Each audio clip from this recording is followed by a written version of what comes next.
Tu t'es déjà demandé pourquoi certaines personnes, malgré tout le mal qu'elles subissent, restent figées dans des situations qui leur font du tort?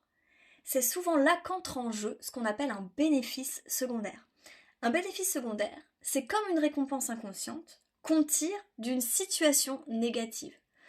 Paradoxalement, même quand on souffre, notre esprit peut trouver quelque chose à y gagner. Par exemple, une personne malade pourrait recevoir plus d'attention ou d'affection de ses proches. Une autre, en restant dans une relation toxique, pourrait inconsciemment éviter la peur de la solitude.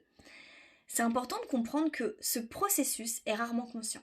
L'inconscient, qui gère nos comportements, nos émotions, a souvent des raisons profondes de maintenir ces schémas.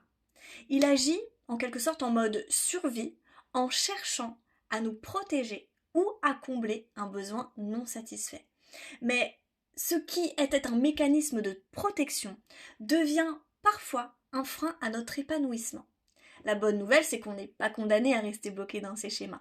En thérapie, notamment grâce à l'hypnose, on peut aller explorer ces bénéfices secondaires, les comprendre et les dépasser. L'idée, c'est de donner à ton inconscient d'autres options, plus saines et plus alignées avec ce que tu veux vraiment dans ta vie. Par exemple, si l'inconscient recherche de l'attention, on peut lui apprendre à trouver cette attention dans des relations positives ou à la cultiver en soi-même, sans dépendre d'une situation négative. Donc si tu te reconnais dans ce que je dis, ou si tu veux simplement explorer ce qui te freine, sache que c'est possible de changer. On peut travailler ensemble pour transformer ces freins en tremplin et retrouver une vie qui te ressemble vraiment. Alors, est-ce que tu es prête à explorer ce que ton inconscient a à te dire et à t'en libérer? Si oui, n'hésite pas à me contacter ou à partager cette vidéo à quelqu'un qui pourrait en avoir besoin.